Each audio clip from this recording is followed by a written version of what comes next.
Hello everyone, मैं फिर से यहाँ ढेर सारे क्वेश्चन के साथ अपना ये छठा वीडियो लेकर आई हूँ जो कि मैथ्स और साइंस के लिए है और ये पेपर 2 के लिए है। तो चलिए बिना देर किए मैं अपने वीडियो को शुरू करती हूँ। ये है पहला क्वेश्चन।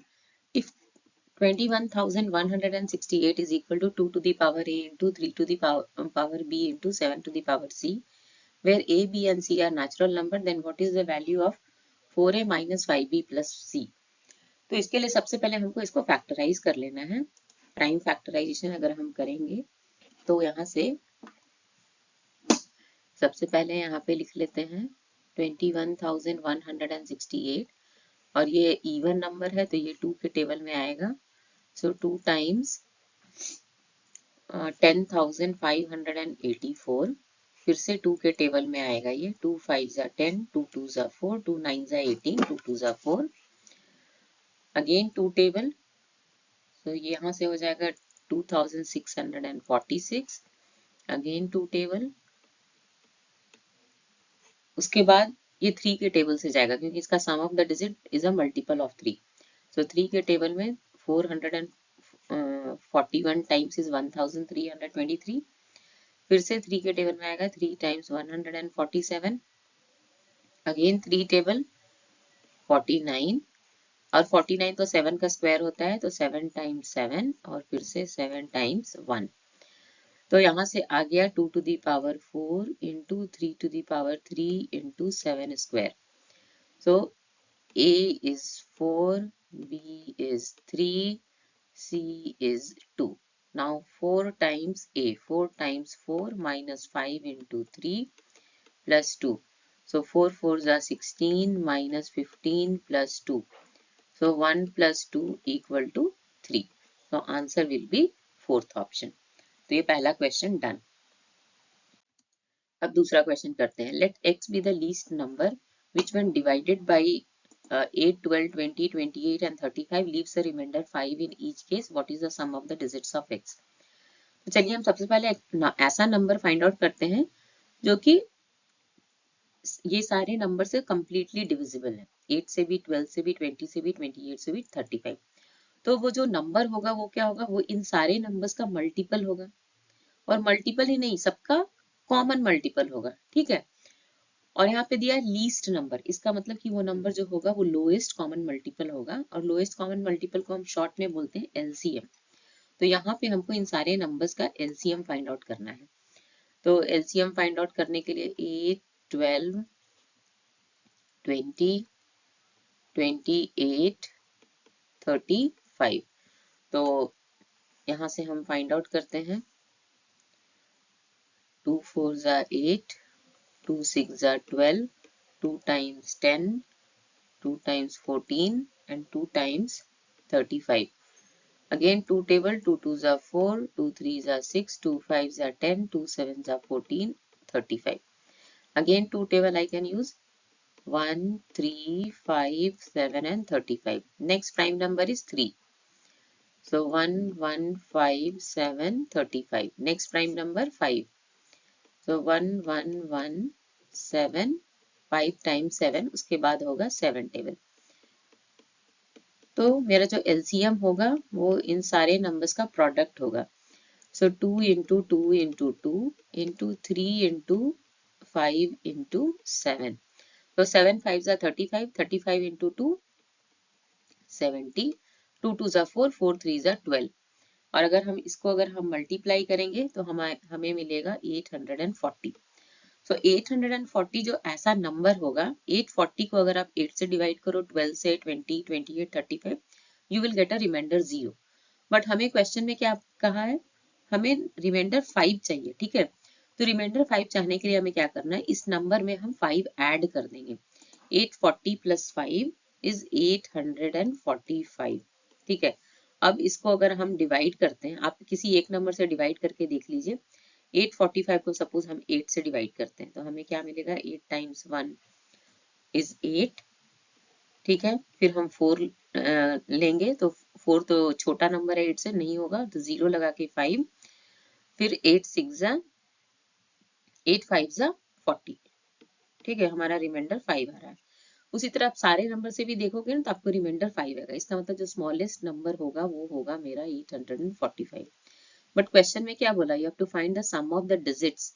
सो 8 प्लस 4 प्लस 5, तो 8 प्लस 9, 8 प्लस 9 इज 17, तो आंसर होगा फोर्थ ऑप्शन। ठीक है, अब चलिए क्वेश्चन 3 करते हैं जल्दी से। आशा करती हूँ कि आप सभी को समझ में आ रहा होगा, क्योंकि मैं स्टेप बाय स्टेप डिटेल में ही आंसर दे रही हूँ। Question number 3, if x equal to 2 to the power 3 into 3 square into 5 cube into 7 cube and y is this and z is this, find the HCF of x, y and z। देखिए, जब भी हमें HCF इस तरह के numbers का find out करना है, इसमें यहाँ पे देखिए 2 भी है, सारे में प्रेजेंट है, 3 भी है, 5 भी है, 7 है। तो HCF क्या होता है ना, जो स्मॉलेस्ट पावर होगा इन तीनों में, जैसे 2 का अगर आप देखें 2 cube 2 square and 2 to the power 4, smallest power is 2, तो HCF होगा पहला 2 स्क्वायर। फिर 3 का स्मॉलेस्ट पावर भी 2 है, सो 3 स्क्वायर। 5 का भी स्मॉलेस्ट पावर 2 है, सो 5 स्क्वायर इंटू 7 क्यूब। ठीक है, अब 7 क्यूब आपका यहाँ और यहाँ है, इसका मतलब ये दो ऑप्शन तो नहीं होगा। फिर 2 square is 4, 3 square is 9, 5 square is 25। ठीक है, इंटू 7 क्यूब। चाहे तो आप इसको मल्टीप्लाई करें, यहाँ से डायरेक्ट भी लिख सकते हैं। देखो सबका पावर सेम है, तो हम क्या करते हैं, बेस को मल्टीप्लाई करते हैं। ठीक है, तो 2 into 3 into 5 square into 7 cube, तो यहाँ से आ गया 30 स्क्वायर इंटू 7 क्यूब। तो ये वाला लाइन करने का भी जरूरत नहीं पड़ा, बिना उसके किए ही हमारा आंसर 1 आ गया। ठीक है, अब क्वेश्चन नंबर 4 करते हैं। Given below the data set of temperature in degree Celsius this, what is the range of the data.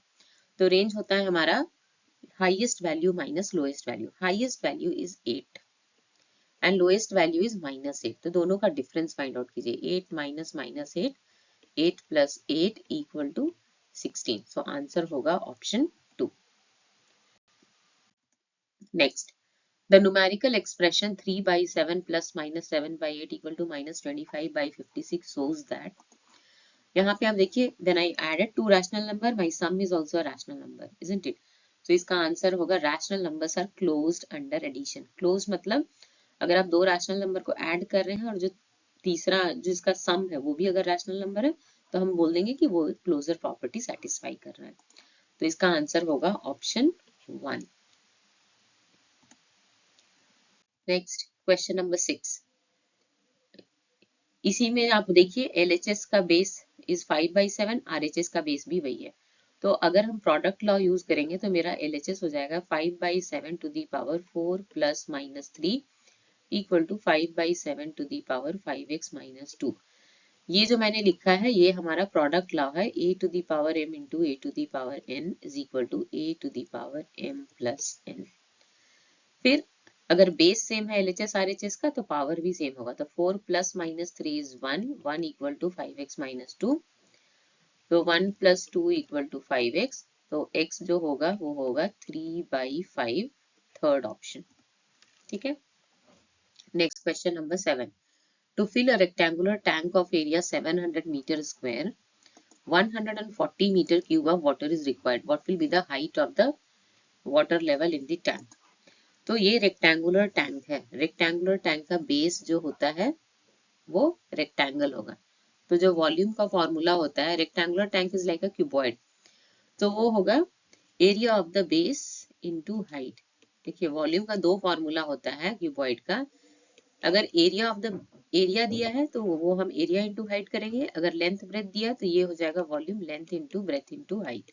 ठीक है, हमें क्या फाइंड आउट करना है, हाइट। तो हाइट होगा वॉल्यूम बाई एरिया। वॉल्यूम दिया है 140 मीटर क्यूब और एरिया दिया है 700, तो यहाँ से कैंसिल करेंगे, 7 2 जा 14, 7 10 जा 10, सो 2/10 मीटर मुझे आंसर आया। बट सारे ऑप्शन में आंसर सेंटीमीटर में है, तो 1 मीटर इक्वल टू 100 सेंटीमीटर, इसको 100 से मल्टीप्लाई करेंगे, सो 10 टाइम्स 10, 2 इंटू 10, 20 सेंटीमीटर, तो आंसर होगा मेरा option 2। Next, which of the following is not the purpose of assessment? Monitoring students' growth, monitoring instructional decision, evaluating the effectiveness of curriculum, ranking the children based on the performance. तो इसका जो answer होगा वो होगा option 2 D. The purpose of assessment is not to rank the children based on the performance. Next, a teacher has taught measurement of area to class 8 children, but many of our students are confused between the uses of different units of area and volume. What could be the reason? The children did not know the use of units of for area. The children have not memorized different unit. Different unit have been introduced all together without relating them to their with their daily life. तो यही होगा answer. Option 3. Which one of the following can be the most appropriate aim of encouraging mathematical communication in classroom? Children should be able to use a precise language while talking about mathematical statements and using them. Children who have fear about mathematics should be able to interact in the class, to organize debates in the class regarding topic, or children should be able to recite theorem and formulas in the mathematics class. इसका answer होगा option 1. Children should be able to use a precise language while talking about mathematical statements and using them. Next, which one of the following is not a mathematical process? Visualization, memorization, estimation and measurement. So answer is option 2, memorization. While teaching SAFES, a teacher can plan a trip to historical places as it needs to provide leisure time as most of the syllabus has been completed in time. Next, it would be an opportunity to improve communication skill. Then SAFES are integral part of every architecture and such trips encourage connection across discipline, and field trips are recommended by education board so must be organized.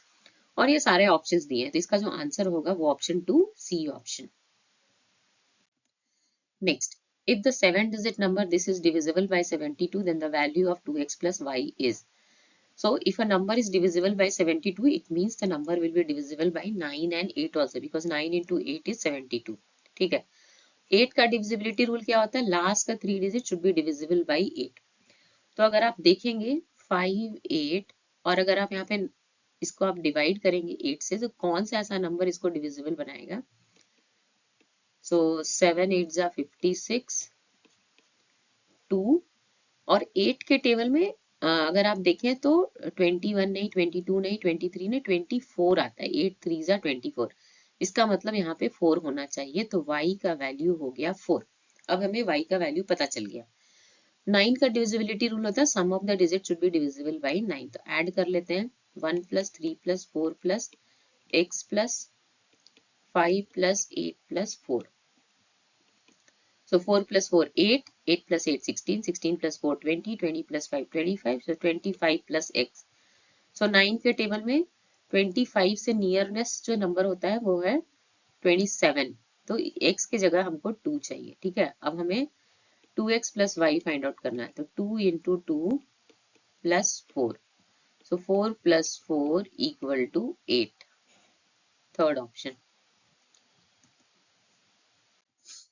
The measure of an angle for which the measure of supplement is 4 times the measure of complement. So measure of supplement is 180 degree minus x is equal to 4 times 90 degree minus x. Supplement मतलब क्या होता है? दो angle जिसका सम होगा 180 degree. अगर हम एक एंगल x मानते हैं तो ये जो दूसरा वाला एंगल होगा वो 180 माइनस x होगा. उसी तरह कॉम्प्लीमेंट क्या होता है? दो एंगल का सम होगा 90 डिग्री. तो अगर एक एंगल फर्स्ट एंगल x मानेंगे तो ये जो दूसरा एंगल होगा वो 90 डिग्री माइनस x होगा. और ये मेरा रिलेशन आ गया. अब इसको सॉल्व करते हैं. So 180 degree minus x is equal to 4 into 90, 360 minus 4x. 4x minus x is 3x. 3x equal to 360 degree minus 180 degree. This is equal to 180.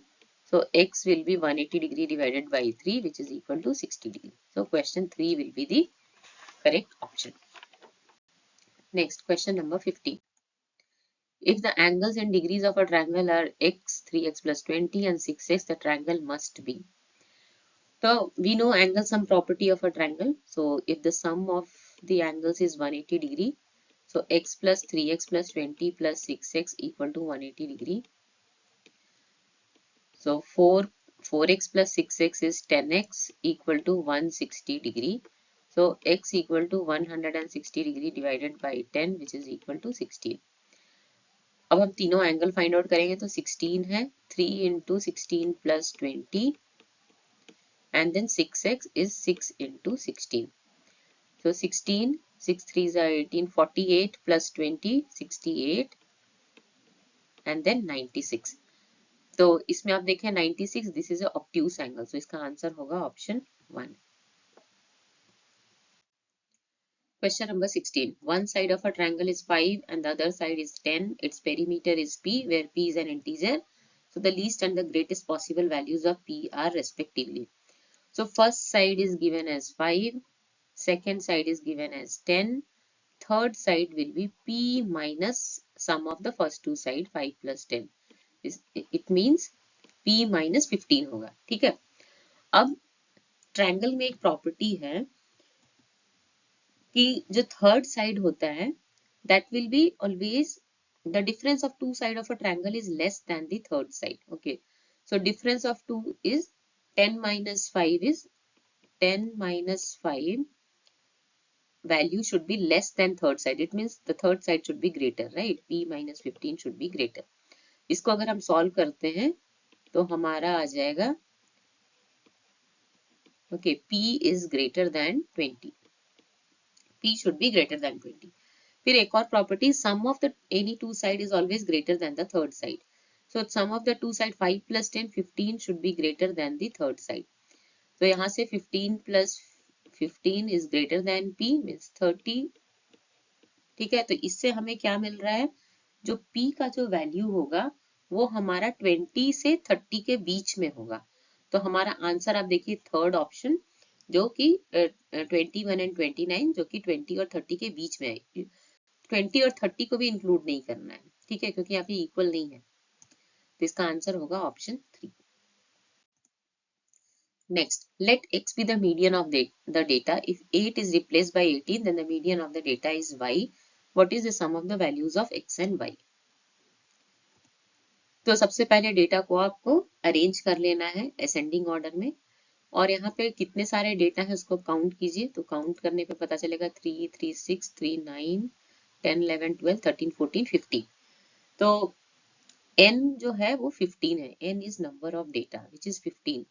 तो मीडियन में अगर नंबर ऑफ डेटा अगर odd है तो उसका median होता है n plus 1 by 2th term.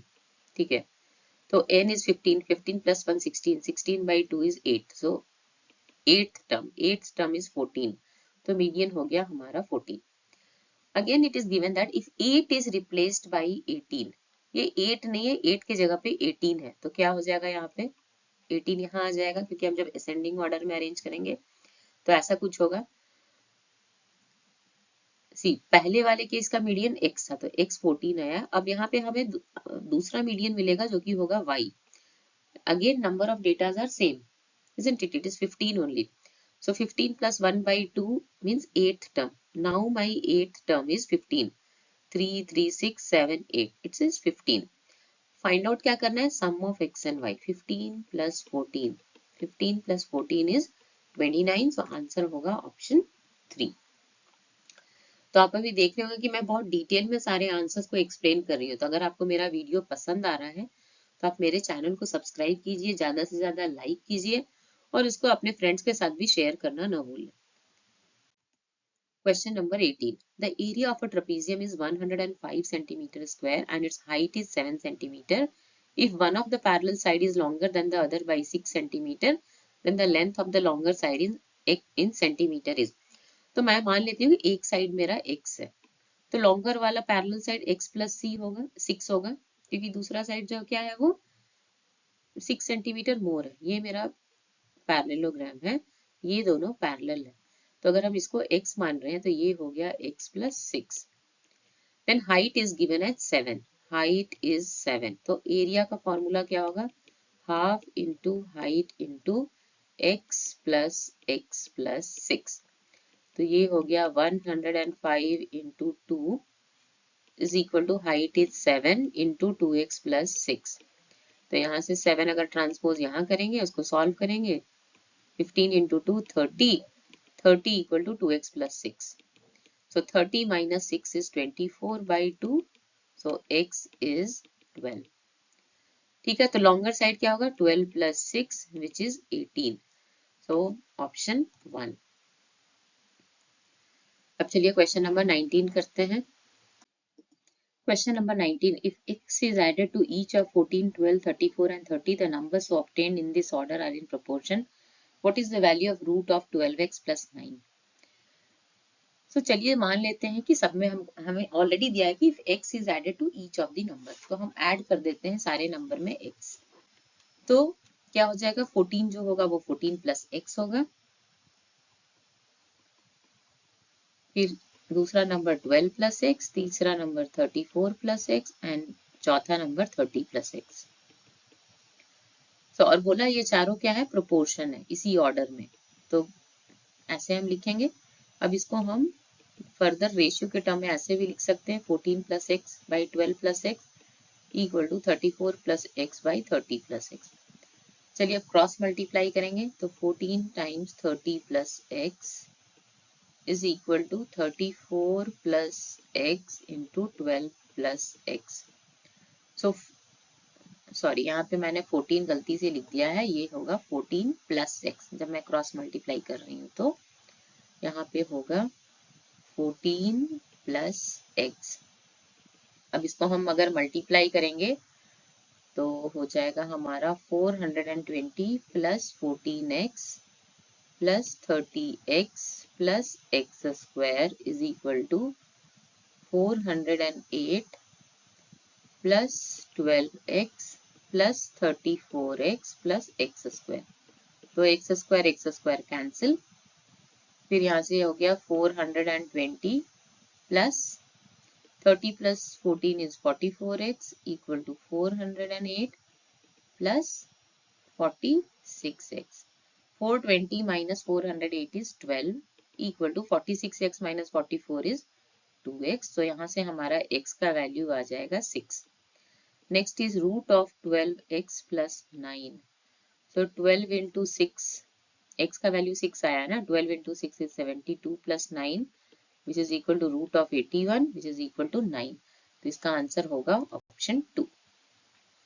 Next, what should be subtracted from 5y minus 13x minus 8a to obtain 11x minus 16y plus 7a? So what we will subtract from 5y minus 13x minus 8a,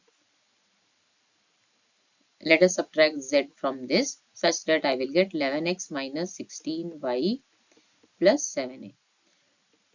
तो यहाँ से 5y minus 13x minus 8a, मैं minus z को RHS में transfer करूंगी और RHS वाले को LHS में. तो minus 11x plus 16y minus 7a equal to z. अब इसको फटाफट से हम सॉल्व करेंगे तो z का जो वैल्यू आएगा वो हमारा होगा 21y minus 24x minus 15a. तो option third. Next, read the following statement. Axioms are propositions which are assumed. Axioms are special theorem. Axioms are definitions. Axiom when proved becomes theorems. Which of the following statements are correct? तो axiom क्या होता है? It's a fundamental statement or proposition that is accepted as true without proof and serves as the basic starting point for further reasoning or arguments. तो answer होगा option 4, only A option. Next, which of the following statements regarding mathematics is true? Mathematics is a tool, mathematics is a form of art, mathematics is a language. तो answer होगा option 4 सारा, A, B and C. To prove that root 2 is an irrational number, a teacher begins by assuming that it is a rational number and then proceed to show how this assumption is not feasible. This is an example of proof by, we call it as contradiction. तो answer होगा option 3. Next, the role of proportional reasoning in understanding the concept related to ratio and proportion was highlighted by Jean Piaget. The third option. A student is not able to solve those word problems which involve transposition in algebra. The best remedial strategy is to give lot of practice question, of word problem, explain him or her word problem in simple language, and explain concept of equality using alternate methods. So answer होगा option 4. Next, the fraction these are written in descending order as. तो सबसे पहले तो सबको आप decimal में convert कर लोगे तो इजीली इसका आंसर आ जाएगा. सो 44 बाई 49, इसको अगर हम डेसिमल में कन्वर्ट करेंगे तो 0.897 होगा. फिर 33 बाई 38, ये होगा 0.868. then 22 by 25 is 0.88, then 24 by 29 is 0.827. तो इसको हमको डिसेंडिंग ऑर्डर में अरेंज करना, मतलब big to small. So this will be first, this is this is second, this is third, and this will be fourth. तो answer है हमारा option 3. Next, the number of fruits in basket A and basket B are in the ratio 7:9. If 6 fruits are taken out from A and put it in B, then the ratio becomes 1:3. Find the total number of fruits in A and B. So पहले हम मान लेते हैं let the ratio be x. So A basket में 7x fruits है और B basket में 9x fruit है. If 6 fruits are taken out from A, मतलब 7x minus 6, और इसको अगर हम डाल दिए B में, तो B में तो 6 बढ़ जाएगा, तो 9x plus 6, और इनका जो रेशियो दिया है that is 1/3. Now cross multiply and solve. So 3 times 7x minus 6 is equal to 9x plus 6. So 3 into 7, 21x minus 18 equal to 9x plus 6. So 21x minus 9x is equal to 6 plus 18, and 21x minus 9x will be 12x equal to 24. So यहाँ से हमारा x का value आ जाएगा 2. तो 7x plus 9x, 7 plus 9 is 16x. 16 into 2 will be 32. तो answer होगा option 2. Next, the angles of a quadrilateral are in the ratio 3:5:7:9. What is the difference between the least and the greatest angle? So least angle तो यहीं से आएगा और greatest angle यहाँ से आएगा. Let the ratio be x. और quadrilateral में हमके मालूम है sum of all the four angle is 360. So 3x plus 5x plus 7x plus 9x. 3x plus 5x plus 7x plus 9x. This is equal to 360 degree. अब इसको हम add करेंगे तो आएगा 24x equal to 360 degree. Then x will be 360 degree divided by 24 equal to 15 degree. Next, 9x minus 3x is equal to 6x equal to 6 into 15, which is equal to 90 degree. So option 4. Next, question number 29. A godown is in the shape of a cuboid whose length, breadth and height are this much respectively. How many cuboidal boxes each measuring this can be stored into the godown? जब भी ऐसा find out करना है number of something, always you have to do volume of the bigger part by the volume of one smaller part. तो इसमें तो बड़ा part क्या होगा, गोडाउन. गोडाउन के अंदर आपको बॉक्सेस रखने हैं, ठीक है. तो गोडाउन का वॉल्यूम ज्यादा होगा, इसके अंदर आपको छोटे छोटे क्यूबॉइडल बॉक्सेस रखने हैं. तो जो नंबर ऑफ बॉक्सेस होंगे उसको निकालने के लिए volume of godown which is 56 into 42 into 10. तो इसको हम लिख लेते हैं 56 into 42 into 10 divided by 2.8 into 2.5, और 70 सेंटीमीटर को मीटर में कन्वर्ट करेंगे तो 70 को डिवाइड बाय 100, तो आंसर होगा 0.7. ठीक है. अब हम डिनोमिनेटर में सारे का 1 डेसिमल प्लेस हम 1000 से मल्टीप्लाई कर देंगे दोनों न्यूमरेटर और डिनोमिनेटर में. तो यहाँ से हमारा आएगा 56 into 42 into 10 into 1000 divided by 28 into 25 into 7. सबसे मैंने यहाँ 1000 है, 1000 को 10 into 10 into 10 करके सबसे अगर मल्टीप्लाई करेंगे 2.8 into 10 तो 28, 2.5 into 10 is 25 and 0.7 into 10 is 7. अब इसको आराम से सिंप्लीफाई करना है. 7 times 6, 25 times 40, 7 8 जा 56, 7 4 जा 28, 4 times 10. तो यहाँ से हमारा आंसर आ गया 8 6 जा 48, 48 इंटू यहाँ भी 10 है, 10 इंटू 10, सो 4800. देखिए अगर हम वॉल्यूम निकालेंगे, सबको मल्टीप्लाई करेंगे 56 into 40 into 10 and then I will divide by multiplying this, मेरा कैलकुलेशन बहुत ही कॉम्प्लिकेटेड हो जाएगा. तो जब भी इस तरह का क्वेश्चन आए ना, आप मल्टीप्लाई करके मत लिखिए, ठीक है. पहले इसका वॉल्यूम निकालेंगे, पहले इसका और दूसरे का वॉल्यूम निकालेंगे, फिर डिवाइड करेंगे. कैलकुलेशन बहुत ही टाइम टेकिंग होगा. आप उसको इसी फॉर्म में लिख करके आप इजिली इसको सिंप्लीफाई कर सकते हैं। तो इसका जो आंसर होगा वो होगा option 3। Question 30. The circumference of the base of a right circular cylinder is 528 centimeter and its height is 2 meter. What is the volume of the cylinder? तो जो सिलेंडर का जो बेस होता है वो सर्कुलर इन शेप होता है, ठीक है। तो यहाँ से हम लिखेंगे 2 pi r is equal to 528, फिर होगा 2 into 22/7 into r is equal to 528। तो जो रेडियस होगा 528 इंटू 7/2 इंटू 22। फिर इसको हम सॉल्व करेंगे तो यहाँ से 264, फिर 11 times 2, 11 times 24, 2 times 12, so answer आएगा 12 इंटू 7 विच इज 84 सेंटीमीटर, ठीक है। अब वॉल्यूम निकालेंगे pi R square H, so 22/7। See height is given in metre, तो इसको भी हम सेंटीमीटर को मीटर में कन्वर्ट करेंगे तो डिवाइड बाई 100, 84/100 इंटू 84/100 इंटू 2, तो 7 टाइम्स 12। और इस सबको अगर हम मल्टीप्लाई करेंगे तो हमारा आंसर आएगा 44352 divided by 1 2 3 4 zeros in the denominator, and if you convert in decimal it is 4.4352 meter cube. तो आंसर होगा option 3। What is the value of this when a is 1, b is -3 and c is -2? तो सबसे पहले हम इसको multiply करते हैं और जो भी लाइक टर्म होगा उसको हम कंबाइन करेंगे, तो a square plus a b square plus a c plus a square b square plus b to the power 4 plus b square c square minus a c minus c b square.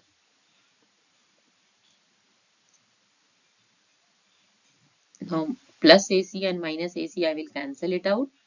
Next is 1 square plus 1 into -3 square plus 1 square into -3 whole square plus -3 whole 4 plus -3 whole square into -2 whole square minus -2 into -3 whole square।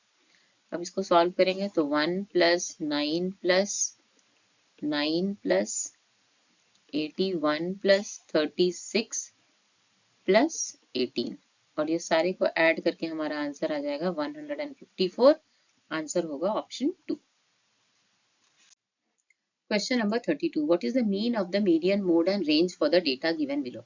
जब भी median find out करना, सबसे पहले हमको data को ascending या descending order में arrange करना है। तो मैंने यहाँ पे डेटा को अरेंज कर लिया है और यहाँ पे 17 डेटा है। तो मीडियन क्या होता है? जब n इज ऑड, मीडियन होता है n प्लस 1/2th टर्म, ठीक है। तो 17 plus 1 18/2 which is 9th term, 9th term is 24। फिर रेंज क्या होता है? Highest minus lowest value, so 50 minus 0 which is 50। Then mode is 25, क्योंकि 25 यहाँ पे बहुत ज्यादा बार रिपीट हो रहा है। मोड क्या होता है? जो डेटा बहुत ज्यादा फ्रीक्वेंटली अकर होता है, that will be the mode. अब हमें क्या करना है? मीन फाइंड आउट करना है इन तीनों का। तो मीन क्या होता है? It's like a average. तो ऐड कर देंगे 24 प्लस 50 प्लस 25 और डिवाइड करेंगे 3 से। क्यों? क्योंकि हमारे पास 3 चीज का हम मीन निकाल रहे हैं, median, range and mode. Add करने पे 99 आएगा, 99/3 is 33, सो आंसर होगा option 3। Next, things which are equal to the same thing are equal to one another. This axiom, which is basis to arithmetic and algebra, is given by Euclid. Which of the following skills are promoted by mathematics at upper primary stage? Visualization, transposition, memorization, generalization and estimation. तो इसका answer है option 1 A B D E, except memorization, everything. Next, which of the following task is least likely to develop critical thinking among students? Evaluate 72 into 73 in 3 different ways. Then formulate any 2 situations to represent the equation 7x plus 3 equal to 24. A student calculated the volume of a right circular cylinder of radius 3.5 and height 10 cm is wrong. Where did he go wrong? और calculate the volume of a right circular cylinder of radius 3.5 and height 10 centimetre. So least critical thinking develop होगा option 4 में, क्योंकि ये बहुत ही straight forward है, direct है, तो उसमें कुछ भी क्रिटिकल थिंकिंग डेवलप नहीं होगा। Next, which of the following is considered as a characteristic of an effective mathematics classroom? Group work and group problem solving is discouraged. It is emphasized that mathematics is essentially a concrete subject. Multiple ways of approaching a problem are engaged. Steps for solving a new problem are neatly demonstrated on the board by the teacher. So option 3 is the correct answer. Which of the following is a desirable practice in the context of teaching and learning of measurement of volume? Begin by writing the formula. Encourage precise calculation right from beginning.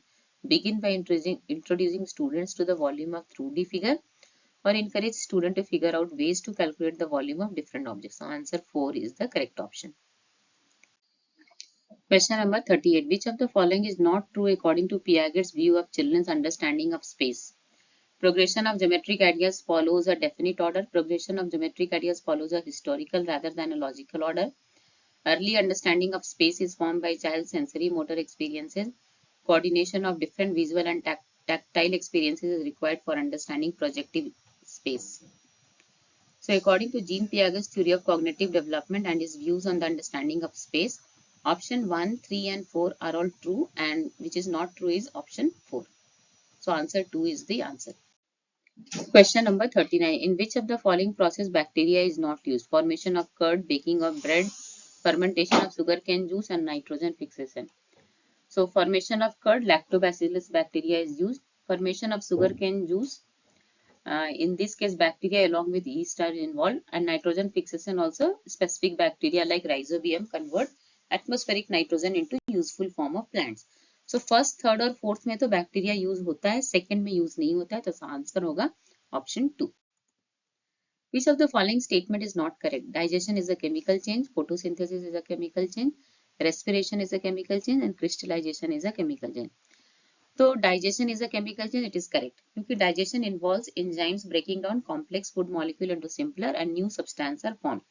देखिए जब भी chemical change होता है ना, उसमें नया substance form होता है. Photosynthesis is also a chemical change. Plants convert carbon dioxide and water into new substance glucose and oxygen. Respiration is also a chemical change. Respiration is a series of biochemical reaction that breaks down glucose and oxygen into carbon dioxide, water and energy. But crystallization is not a chemical change. Crystallization is a physical change where a substance forms a solid crystalline structure from a solution. ठीक है, तो answer होगा option 4. Next, Manjula is observing her image in a plane mirror. The distance between herself and the mirror is 5. She moves 1 meter towards the mirror. The distance between herself and the image now is. तो जो भी plane mirror होता है ना, उसका एक property होता है कि उसका distance, the distance of the object to the mirror, उसका इमेज भी उतने ही डिस्टेंस पे होता है. तो distance between herself and the mirror is 5 metre. Initially it was 5 metre. Suppose object यहाँ था, initially it was 5 metre. Then she move 1 metre towards the mirror. इसका मतलब नाउ यहाँ से यहाँ का डिस्टेंस हो गया 4 मीटर. तो इसका जो इमेज बनेगा वो मिरर से 4 मीटर इधर की ओर बनेगा. The distance between herself and the image now, यहाँ से यहाँ का डिस्टेंस हो गया 4 + 4 8 मीटर. तो इसका आंसर होगा ऑप्शन 3.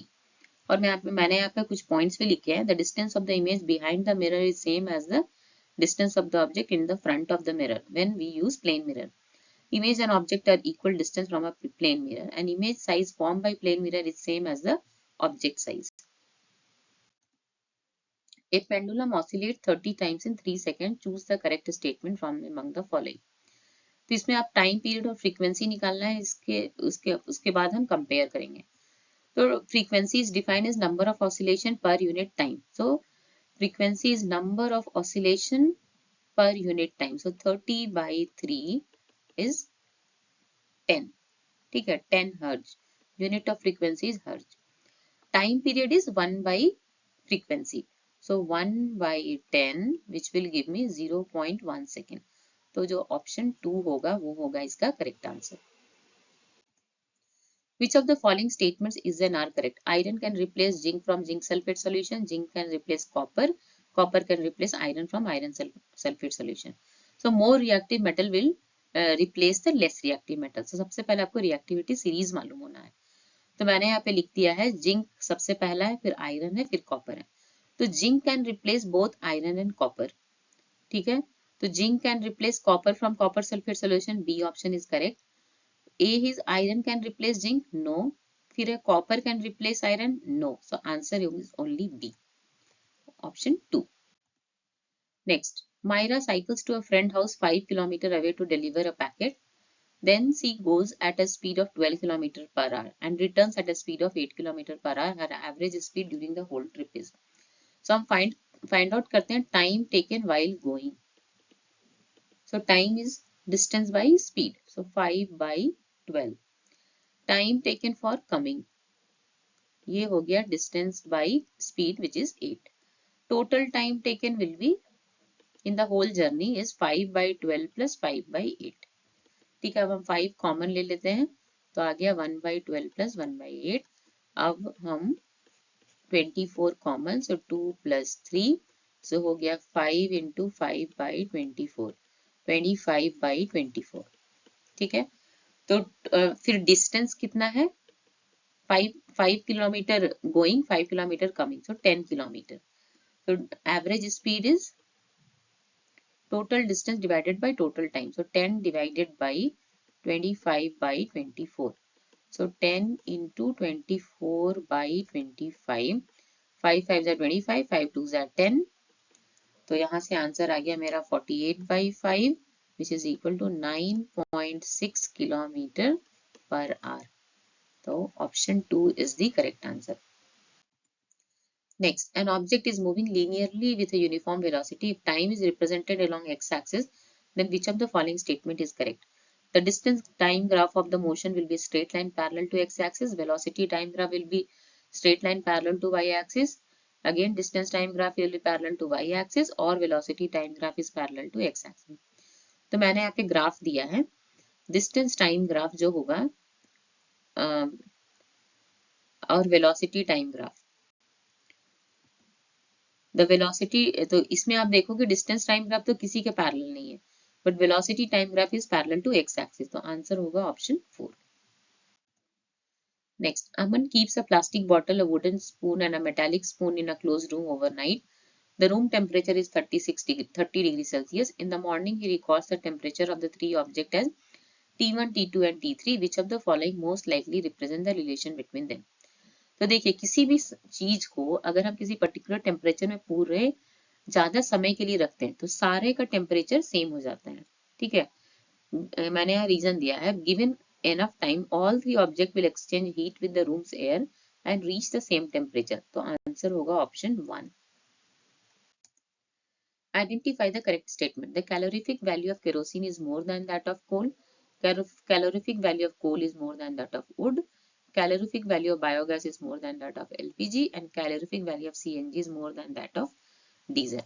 तो मैंने यहाँ पे कैलोरिफिक वैल्यू सबका दे दिया है और इसमें अगर आप देखेंगे तो कैलोरिफिक वैल्यू ऑफ जो बायोगैस गैस दिया है that is less than that of LPG. So option होगा third option. Identify the incorrect statement from among the following. The motion of Earth around its axis is periodic motion. Motion of light is rectilinear. Motion of plugged string of a sitar is oscillatory, and all periodic motions are circular motion. तो fourth option is wrong. All periodic motions are not circular motion.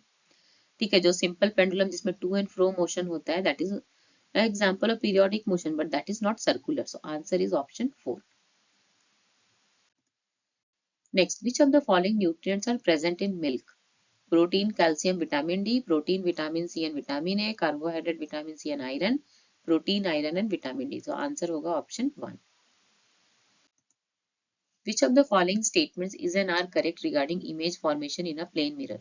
Image is erect, image is real, image is laterally inverted, the image size is same that of object. तो image इसमें real नहीं होता, image virtual होता है. So A, C and D is the correct option. As per NC of 2005, good science education should be true to the learner, true to the environment of the learner, true to the teacher, true to the science. So इसका जो answer होगा third option, first option A, B and D. True to the learner, true to the environment and true to science. Next, Anu took her class 8 children to field trip. Which of the following could be the most appropriate objective? It encourages interaction. It promotes process skill through concrete experience. It enhances observation skill. It breaks the monotony of class as well as of teacher. The answer is 1, A, B and C. Which of the following are correctly matched with their mode of reproduction? तो मैंने यहाँ पे एक detail में explanation दिया है. Yeast जो होता है उसका बर्डिंग ऑप्शन है, पोटैटो का vegetative propagation, algae is fragmentation and fungi is spore formation. तो जो इसका आंसर है वो है option 1. Which of the following pollutants are responsible for depletion of ozone layer? That is chlorofluorocarbon. So option 2. Question number 55. Which of the following set represents communicable disease? Anemia, scurvy, diarrhea and cholera. Typhoid, malaria, anemia and swine flu. Typhoid, swine flu, malaria and polio. Diabetes, typhoid, malaria and anemia. तो option third is the correct option. ठीक है, तो जो malaria होता है वो that is also communicable, swine flu also, typhoid also, polio also because it happens through food and water. Typhoid is also through food and water. ठीक है, तो जो इसका जो आंसर है वो मैंने यहाँ पे लिख दिया है option 3. Which of the following is used for finding the learning gap of learners in science? Concept map, anecdotal record, portfolio, term and achievement test. So A, B and C will be the correct answer. Term and achievement test we just do at the end of the session, and primary purpose is to measure the overall accomplishment of a student. So answer is 3. Which of the following tool is based on the technique of observation? Oral test, written test, paper pencil test and anecdotal record. So answer is option 4, anecdotal record. Identify the animal on the basis of features listed below. Long backbone, many muscles, body curves into many loops for moving forward. So answer is snake. Snake are vertebrates and possess a very long flexible backbone consisting of many vertebrae, whereas earthworms, snails and hookworms are invertebrate and lack a backbone. So answer is option 1. Which of the following statement is not true? All arteries carry oxygen-rich food. All arteries carry oxygen from heart to other parts. Arteries have thick wall. Arteries have elastic wall. So most of the arteries carry oxygen-rich blood away from the heart to the body tissues. But there is one artery, pulmonary artery, that is the only artery that carries deoxygenated blood. Okay, that oxygen is not rich. So इसका answer होगा option 1. तो आज की video के लिए इतना ही. मैंने बहुत सारे क्वेश्चंस को कवर किए, मोर देन 50 क्वेश्चन, और ये सारे क्वेश्चंस को मैंने थोड़ा डिटेल में भी एक्सप्लेन किया है जहां भी इसका रिक्वायरमेंट था. और मैथ्स के सारे क्वेश्चन को तो मैंने सॉल्व करके दिखाया है धीरे धीरे with the formula, everything I have given. तो अगर आपको मेरा वीडियो पसंद आ रहा है तो मेरे चैनल को जरूर से जरूर सब्सक्राइब करें, लाइक करें और अपने फ्रेंड्स के साथ शेयर करना ना भूलें. तो आज के लिए इतना ही. All the best for your exam. आशा करती हूँ कि आप सभी का एग्जाम अच्छा जाएगा, और एग्जाम देने के बाद आप अपना एक्सपीरियंस जरूर शेयर करें. मेरा वीडियो आपको हेल्पफुल था आपके लिए या नहीं. Thank you.